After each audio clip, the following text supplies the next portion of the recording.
우리 인도의 아버지라고 불리는 비폭력주의 운동을 펼쳤던 우리가 잘 아는 이 마하트마 간디라는 그런 분이 있지 않습니까?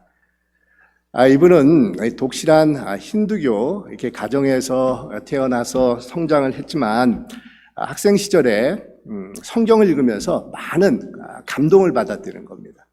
뿐만 아니라 당시 인도에 파견된 선교사님들과 교제를 하면서 우리 예수님에 대해서 이렇게 배우면서 기독교로 개종할 것을 한때는 아주 심각하게 고민을 했었지만 결국은 포기를 했다고 그러지 않습니까? 그러면서 간디가 이제 후에 말하기를 자신은 예수님은 참 좋아하지만 교회는 싫어한다, 크리스천들은 싫어한다, 이런 이야기를 한 것을 이제 우리에게 전해주고 있는데, 여러분 이런 이야기가 이렇게 나온 그 배경은 이러합니다. 처음에 이 간디가 예수님의 가르침 속에 인도가 가지고 있었던 이 고질적인 계급 제도를 해결할 방법이 있다라는 것으로 이 간디는 굉장히 우리 예수님의 그런 말씀을 이렇게 묵상하면서 감동을 많이 받았다는 겁니다. 그래서 영국 유학 중에 가까운 교회에 출석을 해서 우리 예수님에 대해서 더욱더 확실하게 알아보려고 교회에 나갔는데, 간디가 백인이 아닌 것을 본 그 교회 교인들이 그에게 예배 자리로 안내할 것을 거부하면서 우리 간디에게 너와 비슷한 피부 색깔을 가지고 있는 이 사람들이 다니는 교회로 가라라고 내쫓았다는 겁니다. 이에 충격을 받은 이 간디는 크리스천들에게도 인종과 신분의 차별이 있고 이 빈부의 차별이 있다고 하면서 그냥 힌두교에 남는 것이 좋겠다라고 생각을 하고 기독교로 개종하려는 그런 마음을 바꿨다고 그러지 않습니까? 그러면서 인도로 돌아간 이 간디는 우리 예수님의 이 산상수훈을 자신의 비폭력 운동의 근거로 삼으면서 나는 예수님을 참 좋아합니다. 하지만 예수님을 닮지 않는 크리스천들은 좋아하지 않습니다. 교회는 싫어합니다. 이런 유명한 이야기를 남겼다고 하는데, 여러분 얼마나 정말 안타까운 그런 이야기면서 또한 우리 기독교인들이 아주 뼛속에 깊이 새겨들어야 되는 그런 이야기가 아닌가 이렇게 생각을 해보게 됩니다. 여러분, 이 많은 사람들은 흔히 사회에 만연된 그런 차별 행위를 보면서 분통해도 하고 이 차별의 그런 근거를 우리가 뿌리 뽑아야 된다라는 그런 생각을 아마 다들 가지고 계실 것입니다. 하지만 이 본인 자신도 의도치 않게 이웃에 대한 이 편견을 가지고 대하면서 차별을 하고 있다라는 사실을 깨닫지 못할 때가 얼마나 많은지 모른다는 겁니다. 우리 한인 이민자 같은 경우는 인종과 문화와 언어가 다른 미국 땅에 와서 나름대로 아마 다들 이 차별을 경험해 보신 그런 적들이 있으실 것입니다. 이 차별을 받으면서 억울해하기도 하고 답답해하기도 하고 힘없는 소수 민족으로서 이 서러움을 느낄 때가 참 많이 있었을 것이라는 겁니다. 하지만 우리 자신들 또한 이 다른 사람들을 편견과 선입관을 가지고 대하고 이 차별하는 것을 깨닫지 못할 때가 또한 많이 있다는 겁니다. 여러분, 눈에 보이거나 보이지 않는 편견과 선입관, 우리가 의도하거나 의도치 않거나 우리가 행하는 그런 차별의 행위들, 여러분 어떻게 해야 되겠습니까? 우리 오늘 봉독한 우리 말씀은 차별이 있으면 안 된다는 것을 엄하게 정말 강조하고 있는 그런 내용이라고 할 수가 있는데, 얼마나 오늘 말씀에서 엄하게 이 사실을 강조하고 있느냐 하면 차별이라는 단어가 모두 이 3번이나 이렇게 기록이 되고 있습니다. 뿐만 아니라 차별은 이 4절에 보니까 악한 생각이다, evil thought이다 이렇게 말씀을 하고 있고, 또 9절에 가서는 죄를 짓는 것이다 라고 아주 단호하게 이 정의를 내리고 있습니다. 그러면서 당시에 아주 실제적으로 있을 수 있는 예를 아주 솔직하게 들면서 지적을 하고 있는데, 교회에서 아주 잘 사는 부자와 이 가난한 사람이 이 동시에 들어오고 있는 것입니다. 그때 부자를 대하는 태도가 완전히 달랐다라는 것을 말하고 있습니다.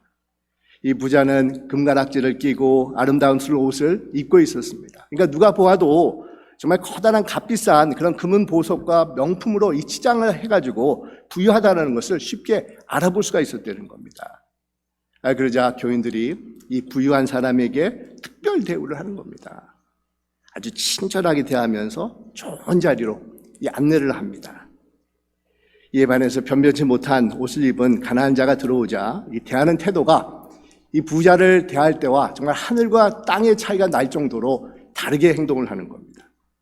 벌써 얼굴 인상에서부터 멀리하고 싶다라는 분위기가 아주 물씬 묻어납니다. 그리고는 거들떠보지도 않고 그냥 아무데나 가서 앉으라라고 명령을 내립니다. 여러분, 이렇게 완전히 상반된 차별 대우하는 것을 가리켜서 오늘 말씀 4절에 보면 야고보 사도는 너희끼리 서로 차별하여 악한 생각으로 판단하는 자가 되는 것이 아니냐라고 다그치고 있는 겁니다. 단지 겉으로만 보이는 재물의 많고 적음을 기준으로 한 개인의 인격과 됨됨이를 판단해서 차별하고 있다는 겁니다. 빈부차별입니다. 근데 여러분, 어디 빈부차별만 있겠습니까? 인종차별도 있고 성별차별도 있고 외모차별도 있고 또 연령의 차별도 있고 신분차별도 있고 학벌차별도 우리가 생각해 볼 수가 있지 않습니까? 너무도 많은 차별들을 우리가 꼽아볼 수가 있지 않습니까?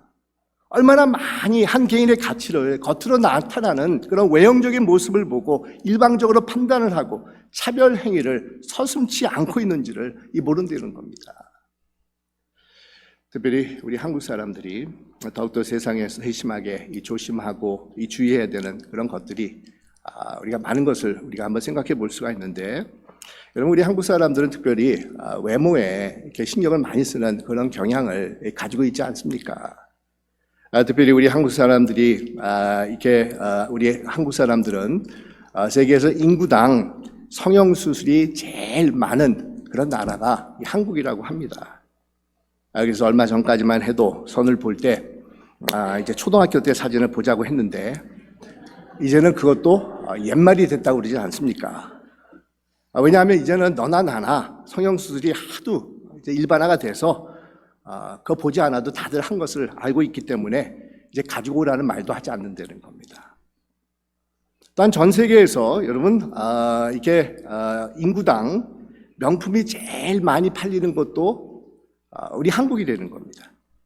그래서 명품 회사들이 적은 한국 나라인데도 불구하고 우리 한국 마켓을 공략하기 위해서 무던히도 이렇게 애를 쓰고 있다고 그러지 않습니까? 많은 투자를 하고 있다는 겁니다. 이처럼 많은 사람들이 자신들의 외모, 재력, 학벌, 배경에 이렇게 관심을 가지고 치중을 하는 이유는 그래야만 사회에서 자신의 위상이 상승이 되고 또 인정을 받을 수 있다라고 믿고 있기 때문이라는 겁니다. 아마 사회 자체가 그런 쪽으로 열광을 하고 기울어져 있기 때문에 이 사람들도 또한 덩달아서 그러지 않는가 이렇게 생각을 해볼 수가 있습니다. 그러다 보니 자연스럽게 그렇지 못한 자들은 소외되고 무시를 당하고 도태되는 경우가 허다합니다. 얼마나 많은 한국의 젊은이들이 집안의 형편이 어렵고 외모가 뛰어나지 않고 학벌이 좋지 않다고 해서 쉽게 좌절을 하고 우울해하면서 인생을 포기하고 있는지 모른다는 겁니다. 제가 전에 어떤 분이 이 한국에서 방문을 오셔서 하는 그런 이야기를 들었는데 자신은 미국 오면 너무너무 좋다는 겁니다. 그래서 이분이 무슨 이야기인가 이렇게 가만히 들어보니까 한국에 가서는 무시를 당하지 않기 위해서 가까운 데를 가도 잘 차려입어야 되고 또 자동차를 좋은 것을 이렇게 가지고 나가야지만 그래도 사람다운 대접을 받을 수가 있는데 미국에 와서는 그렇지 않은 것 같아가지고 너무도 좋다 이런 말을 하는 것을 제가 들어본 적이 있습니다. 물론 여러분 미국도 왜 안 그러겠습니까? 세상 사람들이 사는 곳인데 미국도 아마 우리 한국과 비교해 봤을 때 별 큰 차이가 없을 것입니다.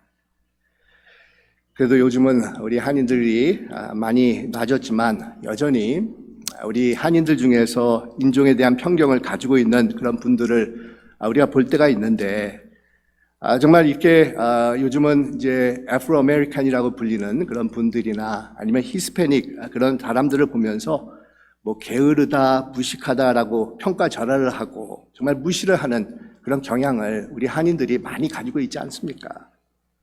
특별히 이들을 호칭을 할 때 정말 인격을 깎아내리는 그런 비속어들, 이런 비속어들을 정말 여전히 쓰는, 제가 오늘 설교 시간에 정말 말하기 힘든 그런 racial slur라고 하는 그런 비속어들을 여전히 쓰는 분들을 볼 때가 있는데, 여러분, 절대로 우리는 그런 단어들, 그런 말들을 사용해서는 안 된다는 겁니다.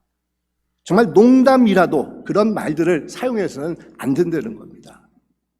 이 살색이라는 그런 색깔 명칭도 이제는 우리가 조심해서 사용해야 된다는 겁니다. 전에 한국에서 이런 실험이 있었다고 하는데, 한국 사람들이 외국인들을 대하는 이 태도를 이렇게 평가하는 그런 시험이었는데, 이 백인들이 길을 물어보면 80%가 넘는 우리 한국 사람들이 영어가 안 되면서도 불구하고 그냥 영어를 사용해 가면서 친절하게 그들을 안내를 하고, 심지어는 직접 가는 곳까지 이렇게 가서 안내를 해주는 그런 경우가 이 대부분이었다는 겁니다. 근데 동남아시아 분들이 이렇게 실험을 하기 위해서 몰래 이렇게 사람들한테 물어본다고 하면 거의가 대꾸도 하지 않고 모른다고 하면서 외면을 하고 그냥 갔다는 겁니다. 인종에 따라서 차별을 한 겁니다. 그런데 저한테는 왜 그랬는지, 제가 오래전에 한국에 갔었을 때 길을 물어보면 저한테도 가르쳐주는 사람이 한 사람도 없었습니다. 제가 이상하게 보였나 봅니다. 근데 여러분, 이것이 세상 사람들이고 이 세상 문화입니다.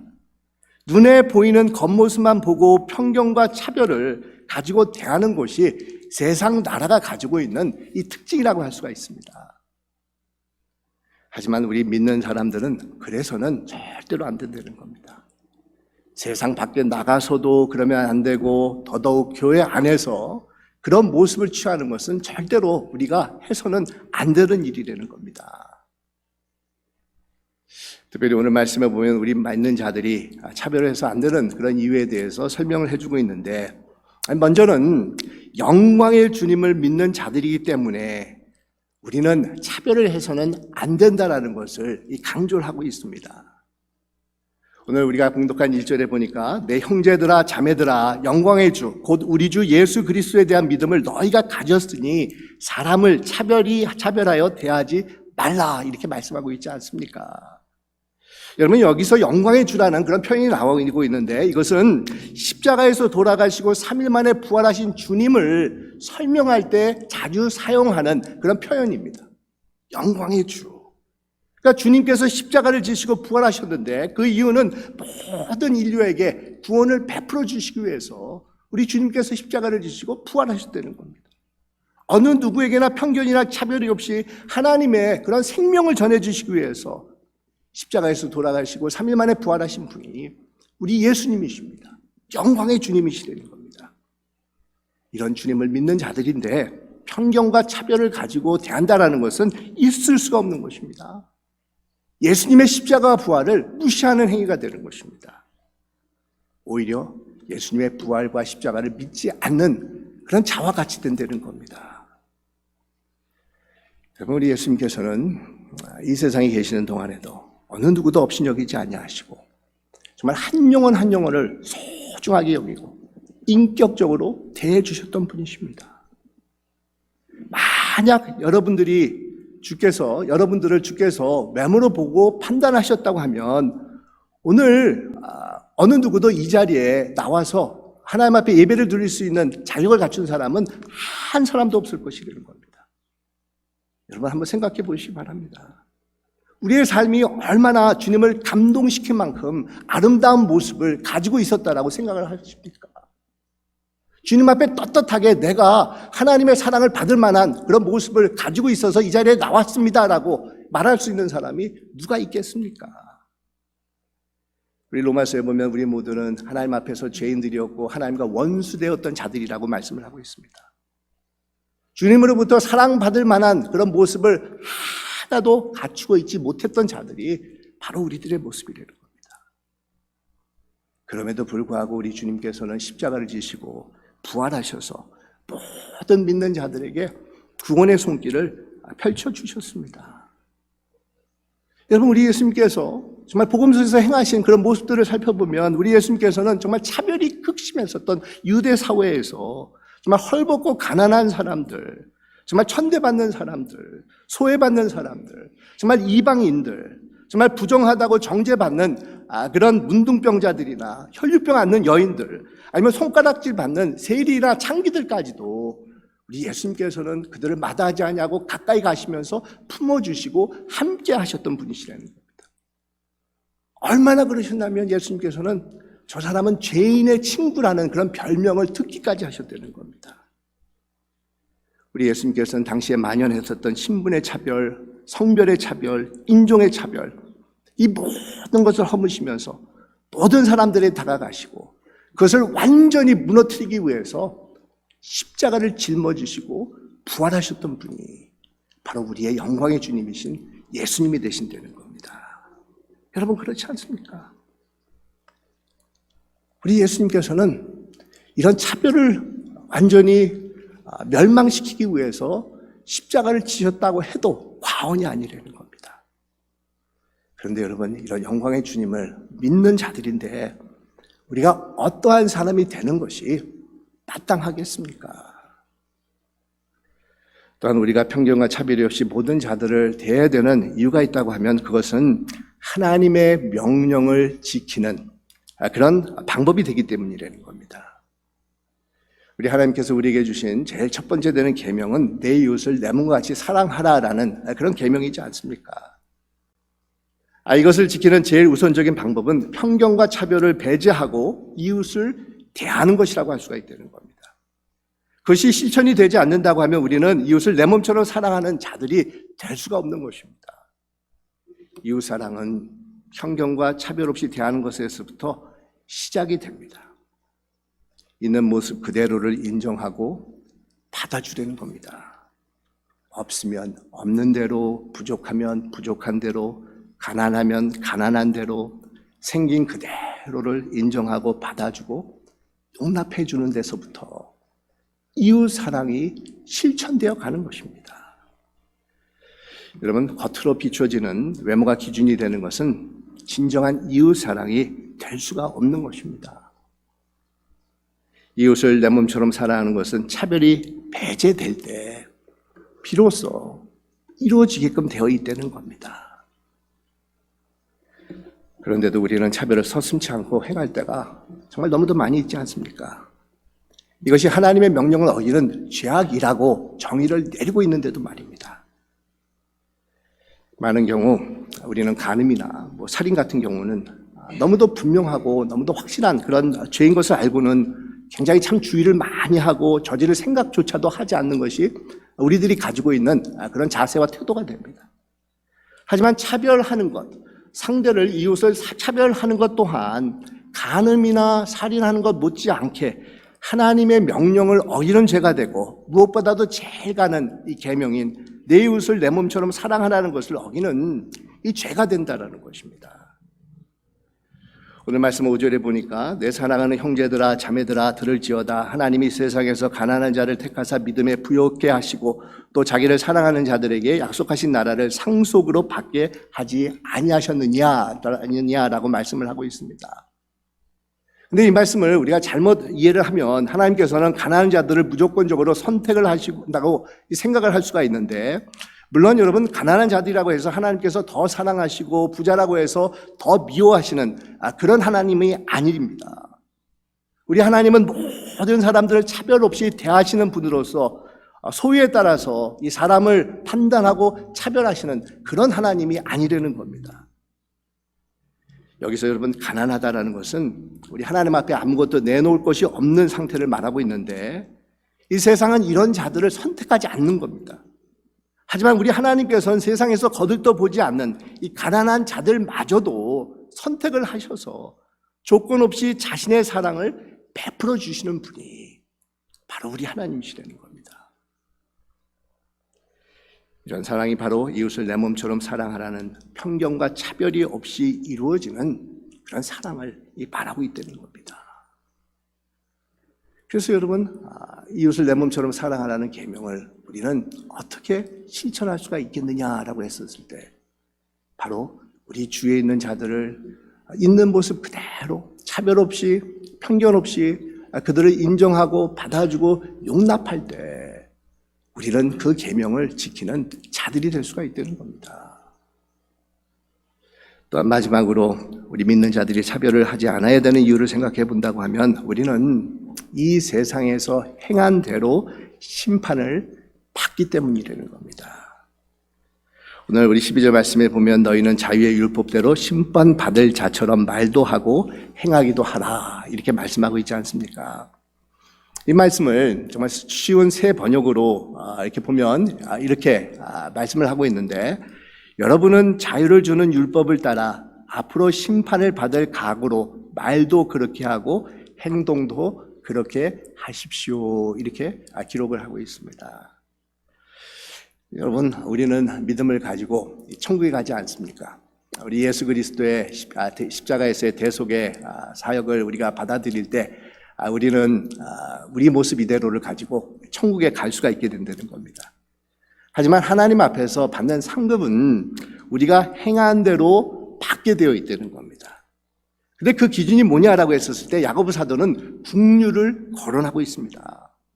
그러니까 세상에 사는 동안에 얼마나 많은 국률을 베풀었느냐, 그렇지 않느냐에 따라서 우리에게 상급이 주어지게 된다는 겁니다. 그래서 13절에 보니까 국률을 행하지 않은 자들에게는 국률 없는 심판이 있으리라 이렇게 말씀을 하고 있지 않습니까? 그리고 국률은 심판을 이기고 자랑하느니라 라고 말씀하고 있습니다. 여러분 이 국률의 반대는 차별입니다. 차별에 반대되는 행위는 국률의 그런 행위라고 할 수가 있다는 겁니다. 차별 없이 편견과 선입관 없이 외형적인 조건을 보지 않고 상대를 대하기 위해서 필요한 덕목이 있다고 하면 바로 국률이라는 겁니다. 국률의 마음을 가지고 대하는 자들은 여러분 차별을 극복할 줄 아는 자들입니다. 차별 없이 순수한 마음을 가지고 대하는 자들이 바로 국률을 가지고 대하는 자들이라는 겁니다. 여러분 이 국률이라는 단어에는 함께 있어줍니다. 함께 고통을 받는다라는 그런 의미가 이 가운데 포함이 되어 있는데 여러분 주님께서 차별 없이 우리를 대해주신 모습이 바로 국률의 모습이라는 겁니다. 그렇지 않습니까? 우리 주님께서는 이 모습 이대로를 그대로 인정을 하고 다가오셔서 함께 해주셨던 분이십니다. 요한복음 4장에 보면 우리 예수님께서 우리가 이름도 몰라서 그냥 수가성의 여인, 사마리아 여인이라고 불리는 보잘것없는 그 여인을 찾아가서 함께 해주신 그런 이야기가 기록이 되어 있지 않습니까? 근데 예수님께서 그 여인을 찾아가는 것은 정말 그 당시 사회가 가지고 있었던 높은 장벽을 깨는 차별을 허무는 그런 행위였다는 겁니다. 유대 남성들은 절대로 여성들에게 다가가지 않습니다. 성별의 차별을 허물고 있는 겁니다. 특별히나 그 여인은 사마리아 여인입니다. 유대인들이 혐오하는 그런 인종입니다. 예수님께서는 그 여인에게 찾아가셔서 인종의 차별을 완전히 허물어 버리십니다. 뿐만 아니라 그 여인은 아무런 가치가 없는 이 도덕적으로 완전히 이렇게 몰락되어 있는 그런 상태에 있어서 많은 사람들에게 소외받고 있었던 사람입니다. 그럼에도 불구하고 예수님께서는 그 여인을 찾아가십니다. 신분의 차별을 완전히 허물어 버리신 것입니다. 한마디로 말하면 우리 예수님께서는 국률의 마음을 가지고 그 여인에게 찾아가십니다. 그리고 그 국률을 베푸시면서 유대 사회에 있었던 만연된 그 차별을 완전히 무너뜨리신 분이 바로 예수님이셨다는 겁니다. 근데 여러분, 우리 예수님께서 어디 사마리아 여인에게만 다가가셨겠습니까? 오늘날에도 똑같이 우리 한 사람 한 사람에게 다가오셔서 함께 해주시는 분이 바로 우리 예수님이시라는 겁니다. 우리 예수님께서 우리에게 다가오실 때 가지고 계신 마음은 바로 국률의 마음이라는 겁니다. 이런 국률의 마음을 또한 우리가 베풀 때 우리는 하나님 앞에서 상급받는, 잘했다 칭찬받는 그런 자들이 될 수가 있는 것입니다. 국률을 행하지 아니하는 자에게는 국률 없는 심판이 있으리라. 국률은 심판을 이기고 자랑하느니라. 이렇게 말씀을 하고 있습니다. 여러분, 우리가 하나님 앞에 섰을 때 정말 내놓을 수 있는 것. 하나님, 내가 이 세상에 있는 동안에 이런 일을 하고 왔습니다. 잘했지요? 라고 하나님 앞에 내놓을 수 있는 것은 여러분 무슨 기적이나 아니면 걷는 것을 행한 것이 절대로 아닙니다. 무슨 큰 사역을 감당한 것도 아니라는 겁니다. 뭐 내가 장로가 되고 목사가 되고 권사가 된 것도 아니라는 겁니다. 얼마나 차별 없이 이웃을 사랑하고 긍휼을 행했느냐, 이것이 우리가 하나님 앞에 나갔을 때 이 자랑거리가 될 수가 있다는 겁니다. 우리의 상급이 될 수가 있다는 겁니다. 그러니 여러분, 우리가 이 땅에 살아가면서 어떤 자세와 태도를 가지고 이웃을 대하고 교우들을 대하고 또 상대방을 대하는 그런 자들이 되어야 되겠습니까? 여러분, 오늘 말씀을 우리가 묵상하면서 한번 스스로에게 이런 질문을 던져보시길 바랍니다. 과연 나는 주위에 있는 이웃들을 대할 때 어떤 점수를 줄 수 있을까? 한번 스스로에게 솔직하게 질문을 하면서 평가를 내려보시기를 바랍니다. 혹시 외모로 취하지 않냐 하시는 십자가와 부활의 영광스러운 그 주님을 믿는 자들이라고 고백을 하면서도 여전히 외모, 재력, 학벌, 출신, 인종 이런 것들을 기준으로 상대를 판단하고 평가하고 있지 않는지를 여러분 한번 스스로에게 질문해 보시기를 바랍니다. 그리고 다시 한번 주님께서 나를 받아주실 때 어떻게 하셨는지를 깊이 묵상하면서 정말 사랑과 긍휼의 마음을 가지고 차별 없이 모든 자들을 주님처럼 대해주는 여러분들이 되시기를 주님의 이름으로 축원드립니다. 기도드리겠습니다.